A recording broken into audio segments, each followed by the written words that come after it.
ಅನ್ನೋದು ಎಲ್ಲರಿಗೂ ಕಾಮನ್. ಆದ್ರೆ ಕೆಲವರು ವಯಸ್ಸಾದ್ರೂ ಕೂಡ ಯಂಗ್ ಆಗಿ ಕಾಣಿಸೋಕೆ ಇಚ್ಛಿಸ್ತಾರೆ. ಹೀಗೆ ಯಂಗ್ ಆಗಿ ಕಾಣಿಸ್ಬೇಕು ಅಂತ ಬಯಸ್ತಿದ್ದೋರ್ನೇ ಟಾರ್ಗೆಟ್ ಮಾಡಿದ್ದ ದಂಪತಿ ಕೋಟಿ ಕೋಟಿ ಹಣ ಲೂಟಿ ಮಾಡಿ ಪರಾರಿಯಾಗಿದ್ದಾರೆ.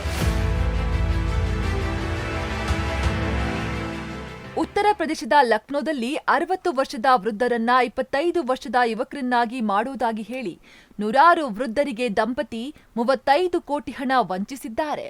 ರಾಜೀವ್ ಕುಮಾರ್ ದುಬೆ ಮತ್ತು ಆತನ ಪತ್ನಿ ರಶ್ಮಿ ದುಬೆ ಕಾನ್ಪುರದಲ್ಲಿ ಥೆರಪಿ ಸೆಂಟರ್ನ ತೆರೆದಿದ್ರು. ಬಳಿಕ ಇಸ್ರೇಲ್ನಿಂದ ತರಲಾದ ಯಂತ್ರವನ್ನ ಬಳಸಿ 60 ವರ್ಷದ ವ್ಯಕ್ತಿಯನ್ನ 25 ವರ್ಷ ವಯಸ್ಸಿನವರನ್ನಾಗಿ ಪರಿವರ್ತಿಸುತ್ತೇವೆ ಎಂದು ವೃದ್ಧರನ್ನ ನಂಬಿಸಿ ಹಣ ಪೀಕ್ತಾ ಇದ್ರು. ಸದ್ಯ ಈ ಮಾಹಿತಿ ತಿಳಿದ ಪೊಲೀಸರು ಇಬ್ಬರ ಮೇಲೂ ಕೇಸ್ ದಾಖಲಿಸಿ ಆರೋಪಿಗಳಿಗೆ ಬಲೆ ಬೀಸಿದ್ದಾರೆ.